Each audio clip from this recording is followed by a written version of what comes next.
Do you have a favorite song off that album? You know, like fans, they always have that one favorite tune, but is there a song on there that kind of sticks out to you that means a little bit of something? Man, I mean, they all have a meaning to me. I think it depends on the day, really, on feeling that day, because I'm somebody that's not going to write any kind of song unless I know something about it, you know, and it means something directly to me, or somebody that I know that I'm writing, you know, a secondhand story about. And so they all really, I'm kind of attached to all those separate stories and you know, the meanings and underlying tones in all those songs. But I think probably the one that I hold nearest and dearest to my heart is Coal Shooter, just because it's written about my Papa Chuck and the things that he had to endure as a young man.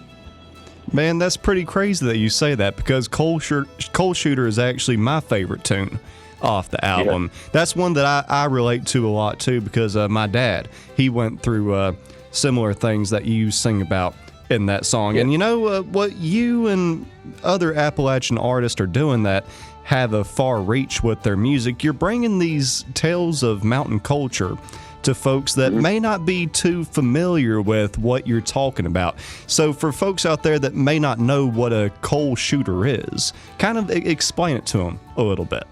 So now, today, obviously, the safety standards are much higher than they were back then. Back then, I don't believe there was much of a safety standard. It was if you made it out with all your fingers that day, you were doing pretty good. But essentially, that job for him entailed going into these coal rooms and drilling holes all the way around the room, really deep into the walls of the mine, and dropping these sticks of dynamite down these holes and staggering the lengths of the fuses so that they could be lit one by one all the way around the room with a torch. And so you'd do that however far back in the mine you may be, and light those, and then you'd have to run all the way back out of the mine before they exploded and blew all that coal to Kingdom Come so they could come in and dig it all out.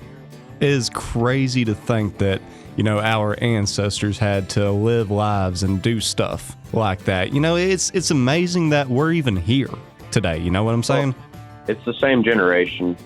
Well, not the same generation, but it's, you know, this is like the generation right after the people that were storming the beaches of Normandy, and, you know, the people that were fighting in World War II and stuff like that. And it was just a different breed of people back then. They were so tough, and they had to do these things that people nowadays can't even fathom doing, and they didn't even think twice about it, because that was just what you did back then. You know, we lived a very cushy and nerfed up life because of how hard the people like that lived, and I think that they deserve to be thanked and tributed to every chance that you get, because if it wasn't for folks like that, then we wouldn't be living so well.